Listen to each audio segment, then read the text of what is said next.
Police, emergency, what's the emergency, please? I stabbed the girl through the throat. And I'm covered in blood. When did this happen? About half hour ago, I think. I'm pretty sure you're not used to people who have done something calling up and saying this is I'm not admitting it, to be honest with you, no. Can you see it bleeding? She's not just bleeding, she's not breathing. She's dead. I'm the perpetrator. I'm not the victim.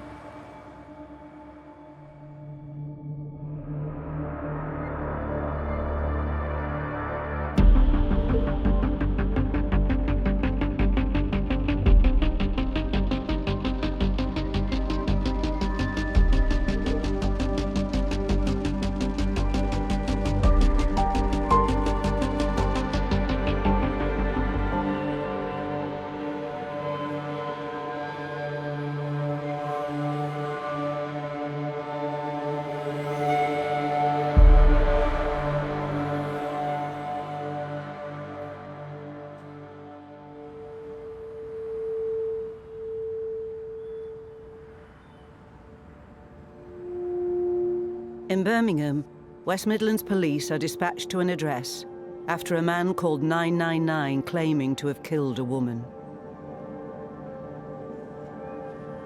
Crime scene coordinator Joe Ward is leading the forensic investigation.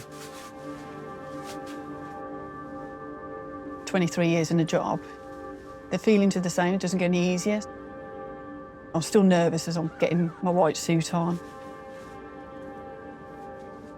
There's always kind of apprehension, just the unknown, I suppose, of what I'm going to walk into. Does she live here on her own?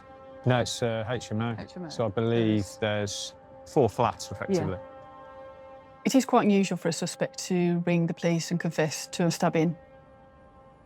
That doesn't alter the way we carry out our scene examination. You can't assume anything. The suspect could change his story. There might have been other people involved. You have to process that scene, and the forensic evidence can either disprove or prove his account. Right, ready? Yep.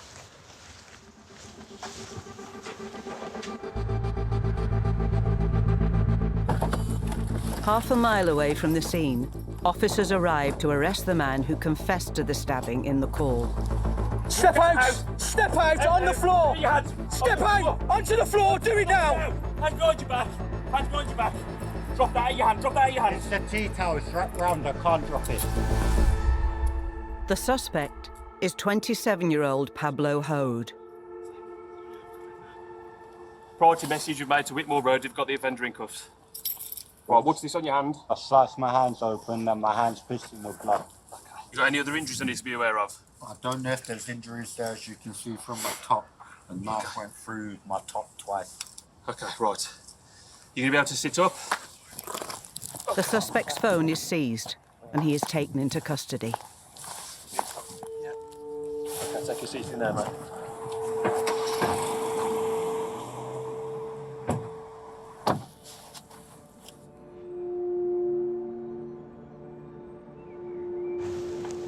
At the crime scene, Joe and investigators carry out an initial assessment while the victim's body is still in the flat. Christ almighty. It's absolutely saturated, isn't it? Yeah. You got blood splatter everywhere. The scene is quite shocking. There's a lot of blood on the walls, on the doors, on the flooring. She'd obviously received some substantial injuries to cause that blood loss. The victim is 27-year-old Shannon Stanley. She's obviously been lying on that pillar. Yeah. Good grief. It is tragic. There's a young woman that's had their life taken away. We do have to, within scenes, kind of relive the last moments of their life, because obviously you're trying to put together what's actually happened. Well, one of the officers outside said something about her being found and moved. And obviously you've got the contact marks, haven't you, on the walls? And then we've got obviously the spray as well, haven't you? On both doors, isn't it? Either side. Yeah. So obviously something's happened here. Blood splatter in several different rooms in the flat makes it unclear where the attack took place. So obviously she's been placed here after. Yeah. I can't see the blood loss just coming from that one injury to her forehead. It's got to hit an artery, hasn't it? With the amount of blood in there, it's quite unusual. But it gives me quite a lot of evidence to process. Smell the cannabis in here. Yeah. Yeah. There's a lot of drinking there as well. Cheers. There's evidence of the gathering of people all having a drink within the living room. Potentially there might have been a witness to this offence. We've got to find out who was at the party. Yeah. Was there kind of any arguments? What's the reason for this? There might have been other people within the scene at the time of the offence, people who lived at that address. We can identify witnesses within that scene via DNA and fingerprints of those items. If they don't come forward,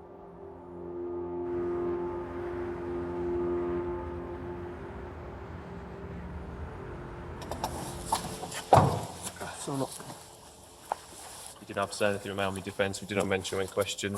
So we later on in court. Giving evidence, right? The suspect, Pablo, is brought into custody to be processed. He's aggravated a bit of a hand injury. He started to actively bleed. We've sort of bandaged up as best we can. All right. Might need the nurse just to come and have a look at it. He is given medical attention for the wound on his hand, which he claims to have suffered during the fatal stabbing.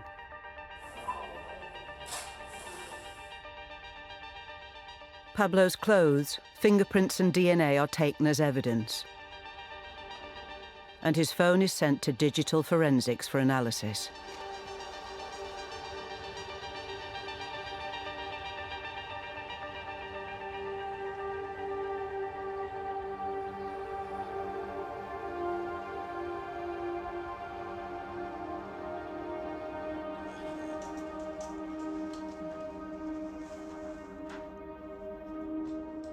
So, Operation Driller Day, which is a beetle, I'm told. The case is being investigated by Detective Inspector Jim Marn and his homicide team. Suspect in custody is Pablo Hode. He called in to admit killing the deceased and he stated the murder weapon was a knife. The premises was accessed via a door at the back, and you go straight up the stairs, and there's 4 separate bedrooms, all with coded locks on the door. As a murder detective, you have to be questioning. You've got to not assume anything. Just because someone's confessed to killing somebody doesn't mean that we can just go home. He might be lying, or he might change his story, or be covering up for somebody else. We can't just solely rely on that confession alone. The victim, Shannon, and the suspect, Pablo, rented separate rooms in the property. The deceased was found in the bedroom, but they took her out to do the first aid in the lounge because there was space on the floor. It is an absolute bloodbath. There's sprays blood everywhere in pretty much every room other than rooms 1 and 2. Aims and objectives then. Number 1, we need to try and keep this suspect detained. We need to locate witnesses, secure and preserve evidence through forensic searches. We need to find the knife principally and to arrange the forensic post-mortem. We need to locate a next of kin. Right, thank you all. Somebody has been killed. We need to establish exactly what their cause of death was, what the motivations and the reasonings are behind it. It's really important that we question the suspect straight away because they can lead us to forensic evidence to convict them of that crime.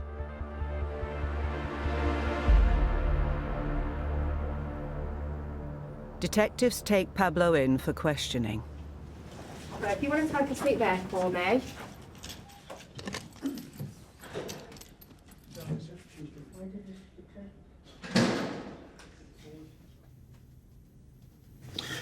So, we're here today to talk about a murder. Can I read a statement out that Pablo's made beforehand? Of course. It states, I, Pablo Hode, will say as follows. I'm aware of and have witnessed Shannon Stanley make numerous threats to stab people. On the 10th of May 2022, during an argument, she picked up a kitchen knife and threatened to stab me. She said, I'm going to fucking kill you. I don't care about anyone. I'll kill anyone. She came at me with the knife in her hand. Feeling that I was to be stabbed, I grabbed hold of the knife by the blade and twisted it out of her hand. She took a step back.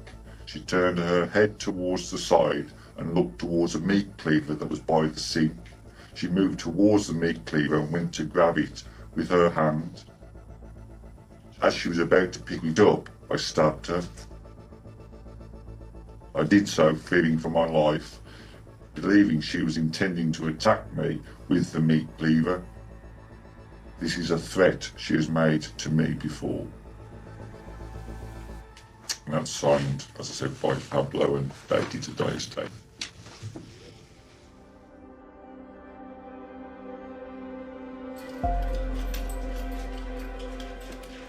Pablo's claiming that he acted in self-defense.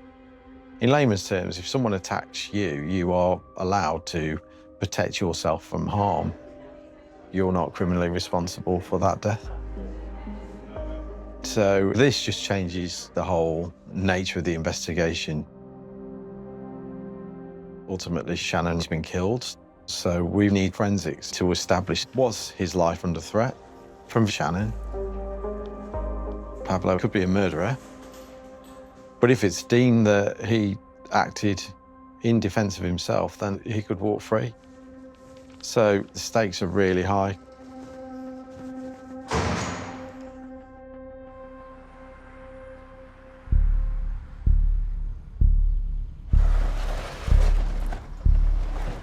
With the suspect claiming that he acted in self-defense, specialist crime scene investigator Julie Slater joins Joe at the scene to help gather crucial evidence from the victim's body.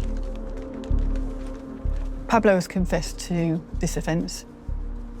So if we find his footprint or we find his fingerprints, that doesn't prove or disprove his account because he's already put himself at the scene.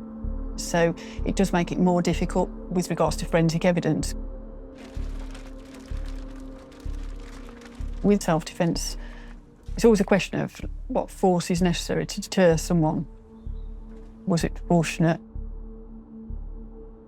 Pablo's account is that she came at him with the knife and he's had no alternative to get her off. That could be a possibility. This is what we need to identify.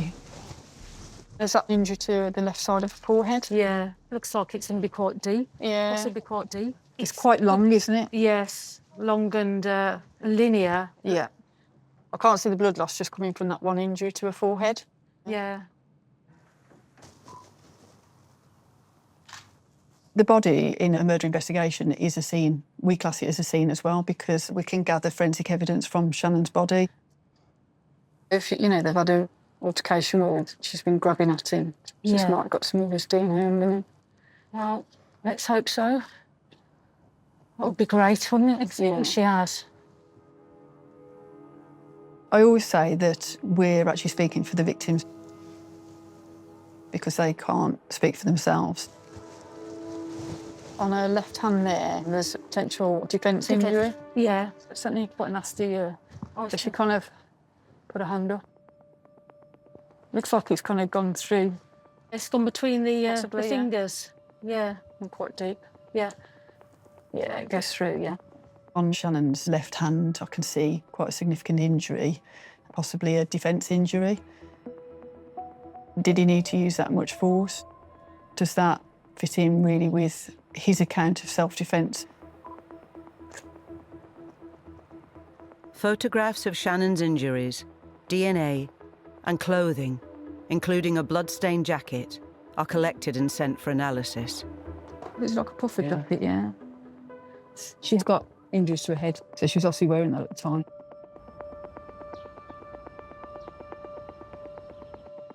This appears to be the only cutlery drawer. Yeah. And there is a lack in general of sharp knives, isn't Yes, there? yeah. Where are all the knives gone?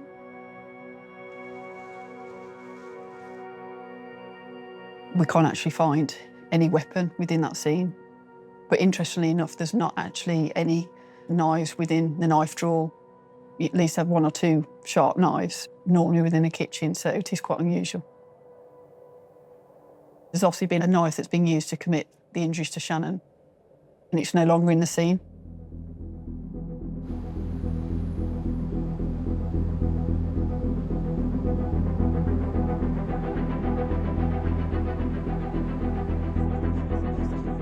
Detectives start to review footage from nearby CCTV cameras to track Shannon and Pablo's movements and identify any potential witnesses they were with in the hours leading up to the fatal stabbing. CCTV makes or breaks a lot of our cases now. People have CCTV and ring doorbells. Restaurants and commercial venues have CCTV. So even if the actual murder's not caught on CCTV, you can piece together the events of the day. So all these are cameras, and you can see the route that they take. So you sort of tracked them when you saw them come in or? Yes. Yeah. What we know is that there was a number of people within the house, so we then look at the CCTV in that area to try and see who those people are, try and find who the witnesses are. We're also just looking at people's behaviours throughout the day. Are they getting along well? Are there signs of arguments? Are there disagreements? So they're coming from the direction of Mount Pleasant up Coventry Road. And then that's the victim, and then it's coming back from Morrison's. They've got Morrison's carrier bags. Cameras capture the victim walking with a flatmate, just hours before the attack. So then this is back to Whitmore, and this is Pablo and Wakar. Police identify Pablo, along with a friend, Wakar Ali, on CCTV. Wakar has already told police that he was not present when Shannon was stabbed, but that Pablo turned up at his house shortly before he was arrested. And then this is much later on, going towards McDonald's. And that's Pablo. CCTV shows Pablo joining Shannon and their flatmate, less than 2 hours before he called 999. That group seemed to get on okay at this point. Yeah. And from what I can see from the cameras inside McDonald's, they go to the toilet, they're all drinking in there. Nothing happens between them. It is strange watching the CCTV. You know that at some point the person stood next to Shannon's gonna kill her. You can see on the CCTV that Pablo and Shannon, they're both comfortable together, they're both friendly. You're sort of then thinking, well, what's the trigger point that set off that chain of events which leads to Shannon being killed? The witness may potentially know.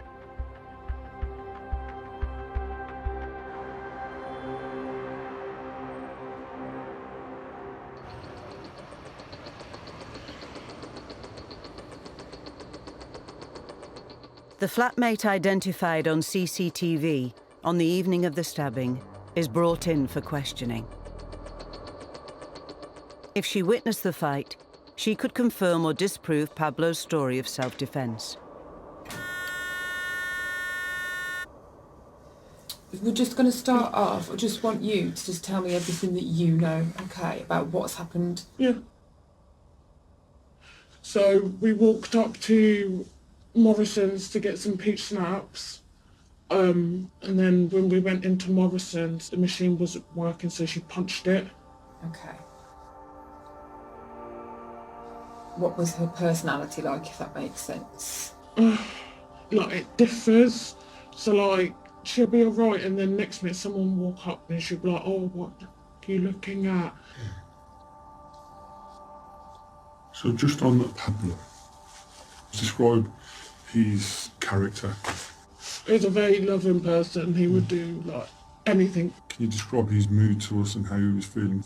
He was fine.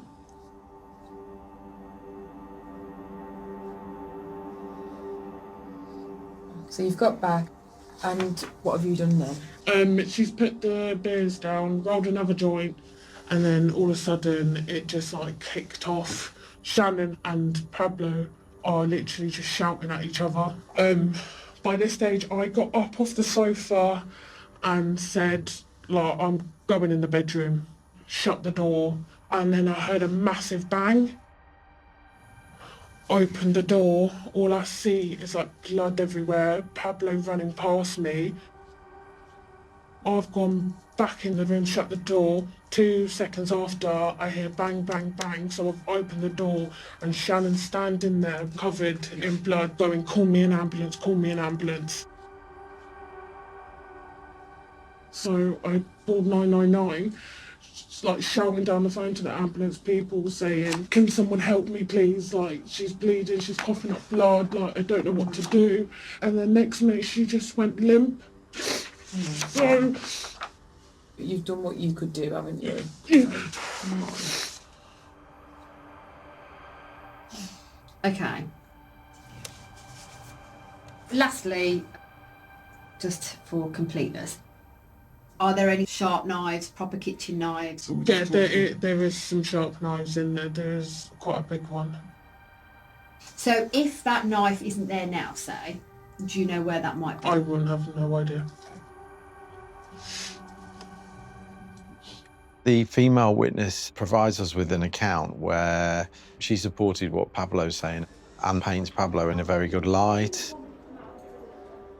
But she's not present when the events have taken place, so we still only have Pablo's account of what happened in the room. So it's really important we try and find more forensic evidence that could tell us what happened to Shannon.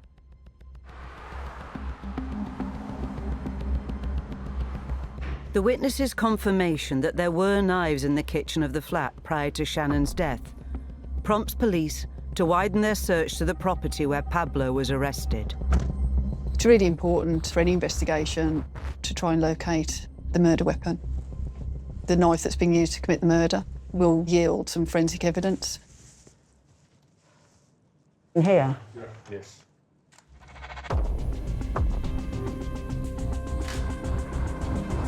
The meat cleaver found in a sink appears to have been washed, like he's attempted to remove forensic evidence.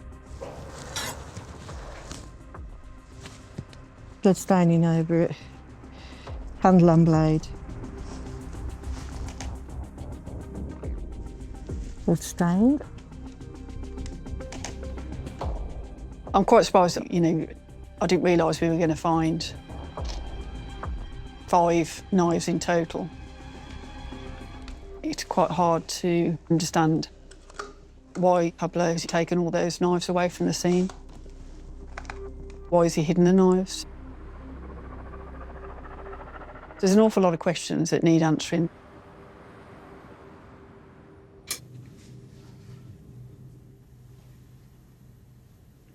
We've done a search on the Whitmore Road address. Our forensic team have found some knives in there. So there's the grey and white. OK, there's 2 other knives. What knife did you stab Shannon with? No comment. Is that the knife that you took off her earlier? No comment. Can you describe that kitchen knife to me at all? Can you describe that meat cleaver to me at all, mate?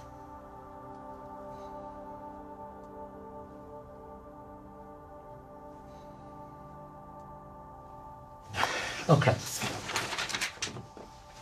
Pablo, what's happened in the house? Obviously, there's been some argument between you and Shannon. There hasn't. So, why did this argument start, mate? I asked someone to leave the house. OK. She didn't like that. Then she started going crazy like she usually does, shouting and swearing. And I told her, don't talk to me like that. Like, I'm not your other mates that you talk shit to. Okay. So she picked up, sounds weird, she picked up my knife. Okay. From the draining board. Okay. She approached me with it saying she was going to kill me and stab me. So I grabbed the blade with this hand. Okay. And I put my thumb on top of the handle bit and I twisted it up and out of her hand. I didn't know like what had actually happened to my hand. I just knew that the knife had sliced into my fingers while I was trying to get it off of her. Okay. And even then, there was nothing like in my head that I was going to use that knife even after I took it off of her. Okay. Until she went to grab the meat cleaver. So I stabbed her, and then she still, she's grabbing the meat cleaver and trying to swing it. I carried on stabbing her, but I weren't thinking about like, I'm gonna seriously hurt her. And then she slouched over, but she's still swinging the meat cleaver towards my legs. So I'm with my legs back, still trying to get her to stop. But then as soon as she dropped in, she said, "I'm sorry, I'll stop it. Just let me go to my room." I let her go to her room. I collected all of the knives from the kitchen, and my plan was just to put them in my room so she didn't have no access to them. So when she dropped the cleaver, have you tried to give her any help at all? No, but if I'd known she was seriously hurt, I wouldn't have even left the property. I would have rang 999 the way I did when I knew she was seriously hurt. I would have been still at the property trying to help her, because that was never my aim. And as soon as I knew, I rang and tried to get her help. Okay. I was just trying to protect myself. That's what I was trying to do. Okay.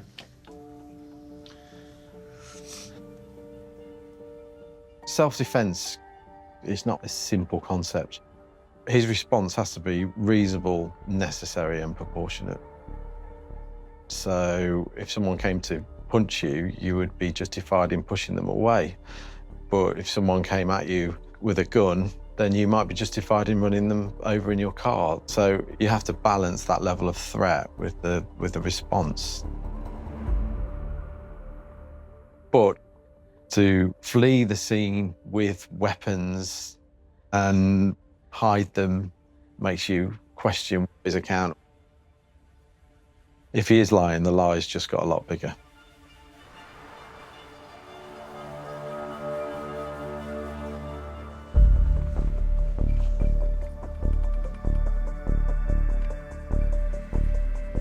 In an attempt to verify Pablo's account, the recovered knives are examined. There's just blood everywhere. Looks pretty covered, doesn't it? Yep. Pablo is saying that he's been attacked with the knife and also the meat cleaver. But we found 5 knives in total. Have all of the knives being used on Shannon or just one in particular? Is it proportionate with regards to him saying it was self-defence? A further examination of those knives hopefully will ascertain which one has been used. First, they look at the grey-handled kitchen knife. It does look quite fatty in places and quite greasy, which is a characteristic of a knife being used as a stabbing implement. When a knife penetrates the body, it goes through a layer of fat, and when the knife is pulled out of the body, it may leave traces of fat on the blade. I'm after handler DNA as opposed to touch DNA, so if someone's just touched it, we're looking for someone that's actually used it. We start by recovering any cellular material to get a good handler DNA sample, skin cells, for example, or sweat. It's obviously invisible to the naked eye. So much blood. We then examine the knives under a microscope for blood. Blood is a much richer source of DNA. There's some ridge details as well. It's kind of quite faint. Yeah. Is there indication that he's got an injury, did he say? It says he's cut his hand. Yeah. So that might indicate that it's been held with blood-wet hands. Samples are taken from all 5 knives, including the meat cleaver, to be compared to Pablo and Shannon's DNA profiles. If both Shannon's blood and Pablo's DNA are found on the same knife, it could identify which one killed Shannon and support Pablo's account.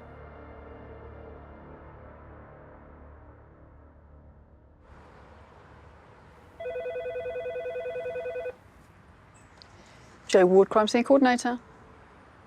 Oh, hiya, Joe. It's Lucy from Eurofins. I've got some results for you from the knives in the Shannon Stanley case. Oh, OK. Lovely. So the meat cleaver, we sampled the hilt where the handle meets the blade. Yeah. And that produced an apparent major DNA profile matching Shannon. Given the knives were found within her address, we'd expect some of her DNA to be on them. Yeah, OK. And then we found blood on the grey-handled knife. That was a larger one, wasn't it? Yeah, larger knife, yeah. The blood on the blade gave a Complete major DNA profile matching Shannon. And then the blood on the handle of that knife produced a complete major DNA profile matching Pablo. OK, it's interesting. Because Pablo's account is that he's cut his hand. By pulling, obviously, the knife off Shannon. So he's bleeding, isn't he? Yeah. Obviously that injury would need to have been bleeding Yeah. at the time. For that transfer to have occurred. We've got a contact blood stain on one of the knives which produced a major DNA profile matching the suspect himself. That might be because he did have a bleeding injury, which corresponds with what he's saying. Could you say that that would possibly being used as a weapon on Shannon at all? My conclusions that I've drawn in relation to all of the knives are the same, to be honest. We haven't seen any specific blood patterns on them that might suggest any of the knives have been used as a weapon. It could be that they did exhibit some of the features. But those features have been removed or altered as a result of Pablo moving the knives to a different location or washing them or anything like that. While there's some evidence to support Pablo's claim he was injured taking the knife from Shannon, the tests do not conclusively say if one or more weapons were used against her. It's very frustrating from my point of view. I was hoping for some evidence that would either prove or disprove his account. So the examination of the knives really haven't took us any further forward.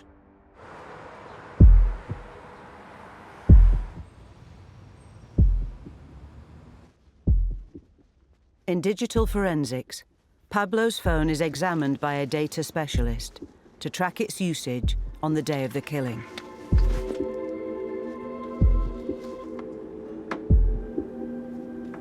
I think the average person would be quite surprised with how much is recorded and kept on the device. Messages, calls, contacts, web history. We can extract data and images and videos which have previously been deleted from applications which sell themselves on removing data, i.e. Snapchat. When we extract a person's device, we can uncover their deepest and darkest secrets, even though you think they're deleted.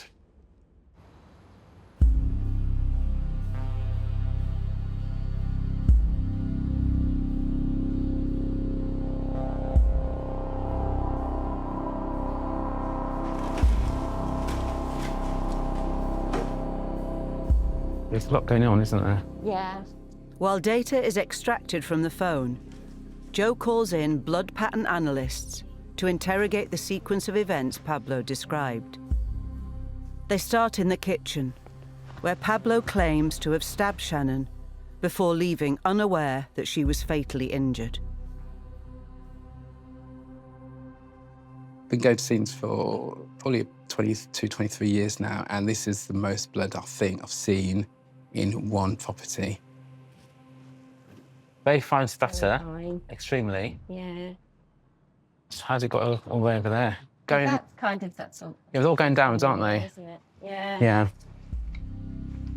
By looking at all the blood patterns, we can reconstruct what's taken place at the scene and say where the victim sustained her injuries, how ferocious was the incident. It's about looking at the distribution of blood and what did it tell us. We've got blood runs here that have run over in the 2 drawers. We're looking at the size of the stains, the actual shapes of the individual stains as well. We could tell which direction they've travelled before they hit the surface. We've got this spatter low down on the skirting. The drips are quite heavy, aren't they? Yeah. These are actually spatters of blood which have landed on the doors and they've run down, so it's a relatively large volume of blood. Quite strong indication started in the kitchen, mainly based on the widespread distribution and variety of blood patterns present. OK, so you've got some kind of event happening, blood's being spattered in here, the door's closed, and it's maybe continued into the other room. It's like a trail, isn't it? Here, isn't it? Blood is also present in the corridor leading to the bedrooms, where the team make a significant discovery. There's bubbles in some of these, look. Oh, there are. Yeah, the big ones. That supports a wound affecting a windpipe. If someone's been stabbed in the throat or maybe in the neck or somewhere where there's penetrating the airway, then the blood's coming out of the body is mixed with air. It's very likely that the victim was bleeding from an arterial injury, which are indication of quite forceful breach of arteries. You can sometimes see arterial injuries whereby the blood is spurted quite high. I've seen arterial injuries maybe 8 feet high on the wall. It's just covered in blood.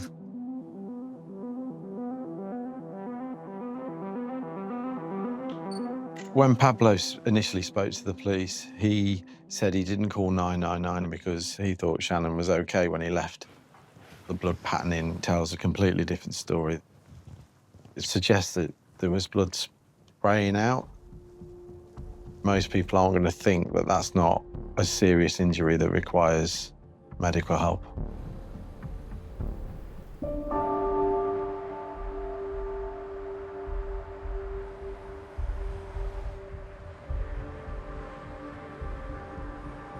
I just thought I'd go through these post-mortem results. Yes.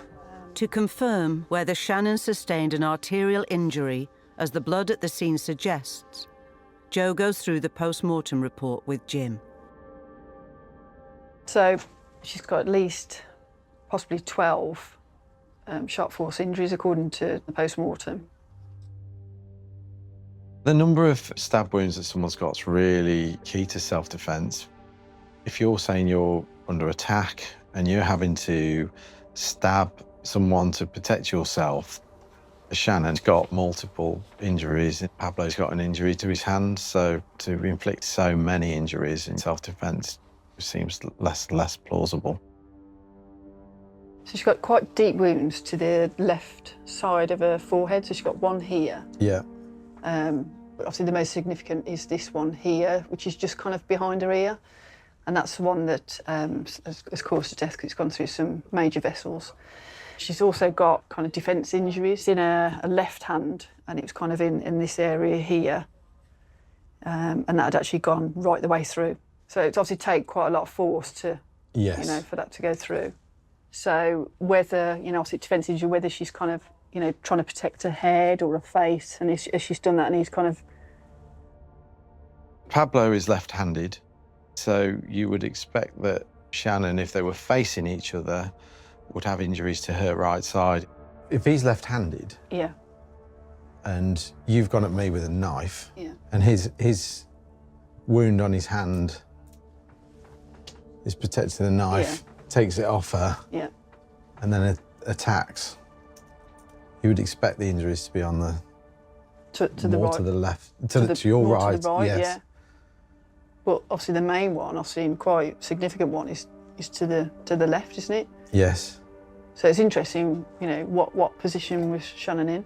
Yeah. Was she kind of facing away or? Yeah, so he's done it from behind. Behind, yeah. If you kill somebody when their back's turned to you or you're attacking them while they're trying to protect themselves, are they that much of a threat?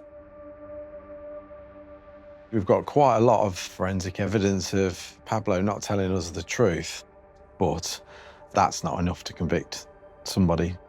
We have to prove it beyond reasonable doubt to a jury. We still don't have anything that's concrete that says it wasn't self-defense.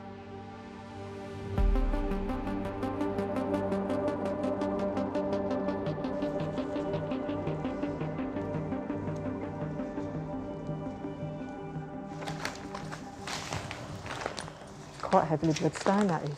With the post-mortem revealing that Shannon suffered a considerable number of injuries, Joe examines her coat, recovered from the crime scene, to assess the level of violence used by Pablo. These are almost like child sizes, aren't they? It's quite petite, isn't it? Yeah. Shannon's approximately 5'4" in height, and I'd say probably about 6.5, 7 stone in weight. What level of force is necessary to deter someone so small and so petite as Shannon?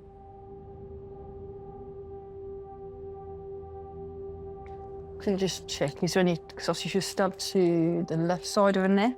So that's that side, isn't it? Yeah.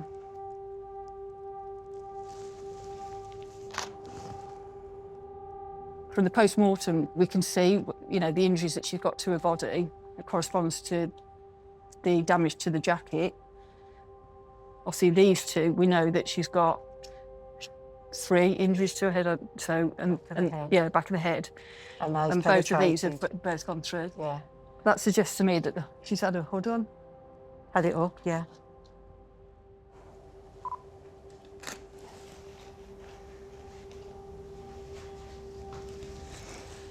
I'm just thinking, has that damage actually gone all the way through? So it's just gone through to the jacket, so it's not made contact with her skin. So we've got what looks like damage caused by a knife. So if we turn the jacket over, we can see it's not gone through, so it wouldn't have made contact with the skin. It's obviously just gone so far into the jacket and then not come out the other side. And she had no injuries to her chest or abdomen on the post-mortem. This is quite interesting, similar to the one on the front of the jacket. Obviously, this is to the right sleeve of the jacket, but there's no reported stab wound to the right side of her arm. And the inside, the filling of the coat is still white, so it would indicate fresh damage. So it's obviously mean as he's been stabbing. So he's obviously tried to stab her more times than what we're seeing from the post-mortem result. The amount of times that Shannon's been stabbed, it's obviously a prolonged, kind of, I suppose, quite frenzied attack.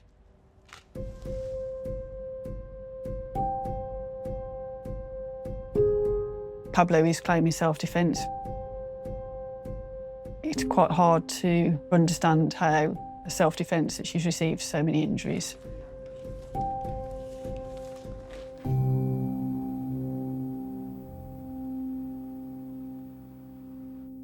Joe also reviews photographs of Pablo's clothing, recovered after his arrest, for signs he was attacked by Shannon in the way that he described.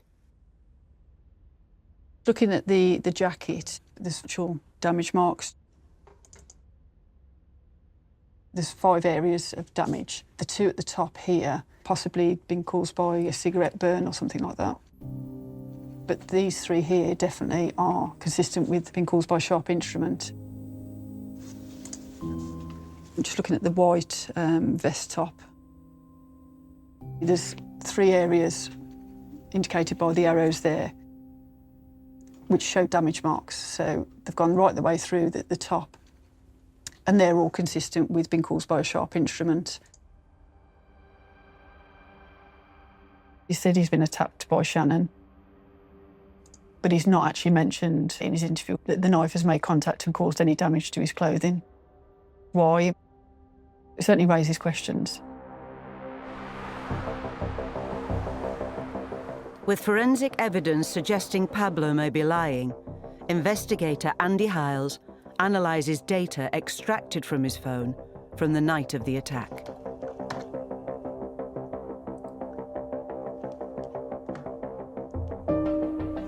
So this is a period that I'm particularly interested in before the murder took place at 0034. So I just want to have a quick look at the chats that he's had.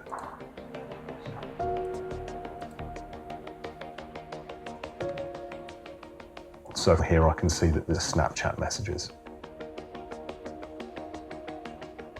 I've got part of the message in the description, not really, but will be, these tried to stab me. Got my hand sliced open. But the question is, what's the context of that? So I'm able to now look and see if there's any audio or any video that marries up in the time.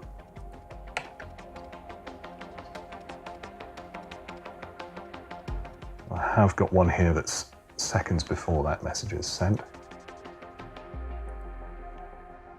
They try to fucking fully kill me up in the middle of the street. 2 cars pulled up, jumped out, started trying to stab me, sliced my clothes up while I'm trying to dodge, swinging fucking knives and that. I'm seeing worse on myself. It's cut up, but it's not that bad. Because I managed to pull a knife out myself, so I was swinging back at them. The mobile number that the voice message is sent to belongs to Pablo's friend, Wakar Ali. Gives me the timestamp from the handset, so I can see here that the timing of that message sits before our murder.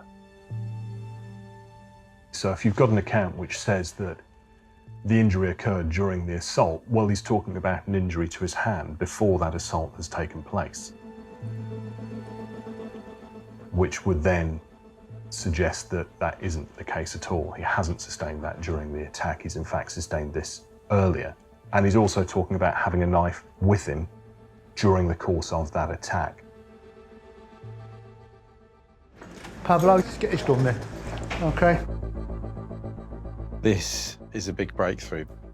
Pablo says he's been attacked by men with knives and that they've actually sliced up his hand. Whether that's to do with gangs or for some other reason, we don't know. But that suggests at least that he's lied about how he's got his hand injury. Also, that message to Wakar, he explains why he's got the stab wounds to his clothing. Detectives bring Pablo back in for interview to put the new evidence to him.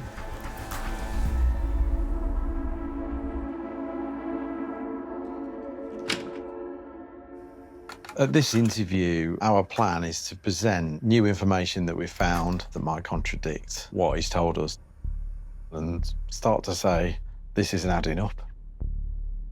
And this is your chance now to tell us the truth. Okay, so obviously you've had contact with Wacky on Snapchat. 10:23 in the evening, he's received a call from you saying you've been jumped and your clothes have been cut, causing cuts to your hoodie. Is that what's happened, mate? I'm not going into that. Pablo, when you were arrested, you had holes and slashes in your clothes. Who'd done that?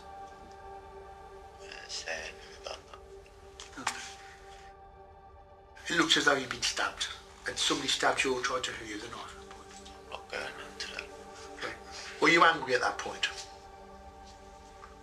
Yeah, a little bit. Pablo hasn't really acknowledged any of the evidence. He said he doesn't want to talk about the earlier altercation. He's received injuries, he's been attacked. You know, he must be quite worked up. There's a possibility that his state of mind's led to him being a lot more brutal in his attack of Shannon. I have got to show you some photos. These are photos of injuries that Shannon's got. Okay, they're not nice photos. Okay. Well, I'd invite you to. She's a cut above her left eye. It's a large cut, looks probably 2 to 3 inches in length and probably about a centimetre wide. And it looks like what we describe as a chopping motion.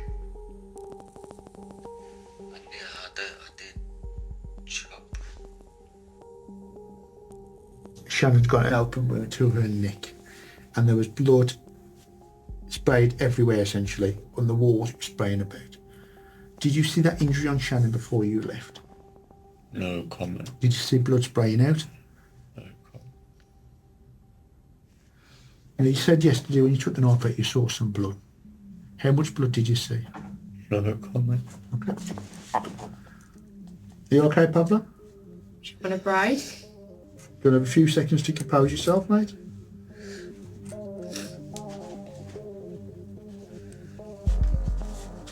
At this point, I'm starting to think Shannon never had a knife at all.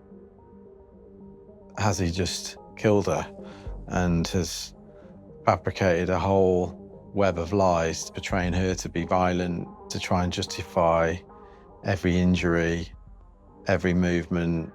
You know, there's a real possibility now that he's just killed her in cold blood. In light of new evidence that Pablo was attacked earlier in the day, detectives review further CCTV cameras from the surrounding area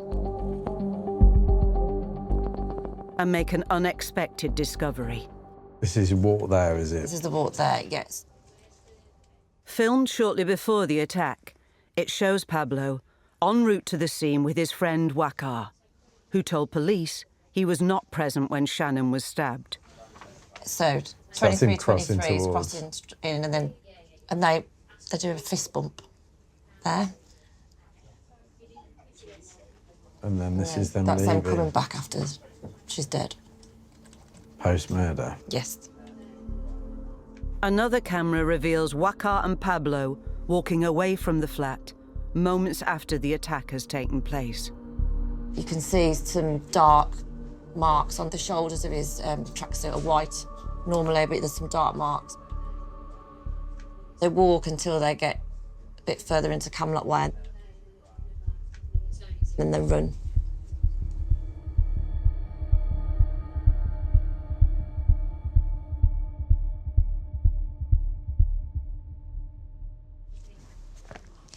So it's very different to Wakar's statement. Wakar says that Pablo turns up to his house having phoned him saying he'd done something terrible and that Wakar didn't leave. But obviously that's not correct. So, clearly people are lying. Yeah.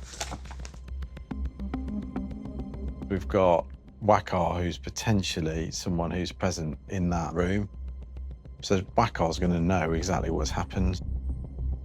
He could give us an account which will really help all that supporting evidence that we've got. With evidence Pablo's friend Wakar Ali was lying, police arrest him and bring him into custody for questioning. Assisting an offender in relation to a murder.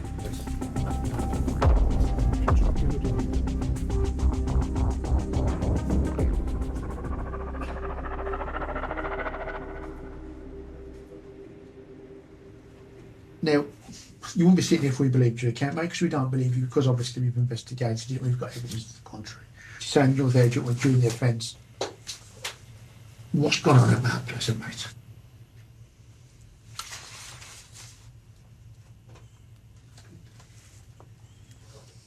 Shannon and Pablo were having a go at each other, shouting at his face, screaming. He was doing the same thing. And then she turned around and said, I'm going to slice up everybody in the house. And then he's obviously lost control. He's flipped, he's grabbed her from here, he's taken her all the way in the kitchen, and she's obviously throwing the body on the kitchen top. Like he was like glued to Shannon, like he was actually trying to like kill her, like he meant to.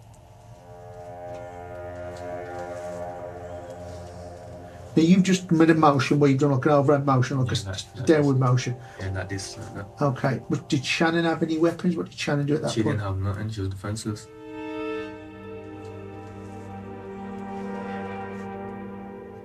Did he just use the one knife to stab her, or did he use multiple knives? I think he used one knife. Okay. I don't know why he had 3 knives in his hand. We recovered a meat cleaver as well. Did you see where that meat cleaver come from? Yeah, that was Shannon Stanley's meat cleaver. Did she have that meat cleaver at any point during the fight? No, she didn't. It's the high five moment. That's a really, really good moment because we've got the scientific forensic evidence that supports what Wakar's saying. The amount of blood at the scene, and the number of injuries to Shannon, and he's lied about his hand injury. Okay, mate. You need to come and speak to the sergeant. Come on. Pablo's story of self-defense is now in tatters. It just does not hold any weight anymore. Now, a charge has been authorised for murder. This is a very serious offence. Murder, I don't think it can really get much more serious than that. So the next question I always get asked is, will I grant bail? No. I cannot grant bail for murder. You are going to be remanded, so you're going to stay here, and you're going to be taken to court tomorrow morning. Isn't someone let my mum know what's going on? We will try to contact your mum. A3, please. Thank you very much. The most compelling piece of evidence in this investigation is the amount of injuries that she's received and at what force. And certainly adding into that the defence injury that she's got to her hand. It's quite hard to conceive how it was self-defence.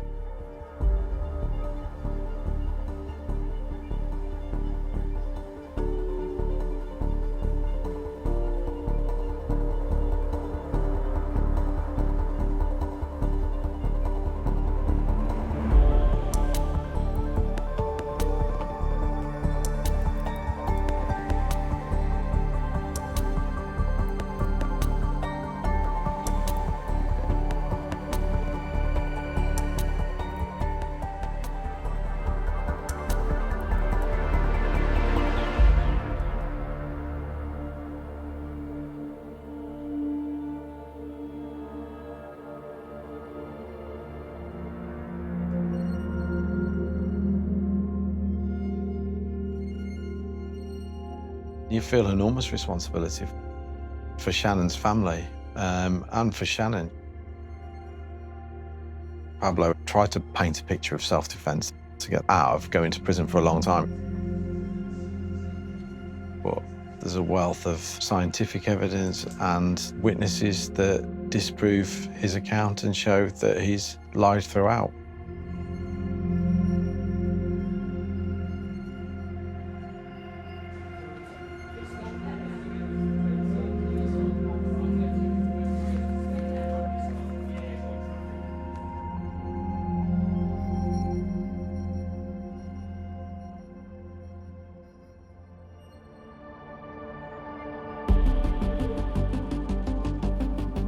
SOS Extreme Rescues on BBC iPlayer now. Calls for help and people helping each other in the wild landscapes of North Wales.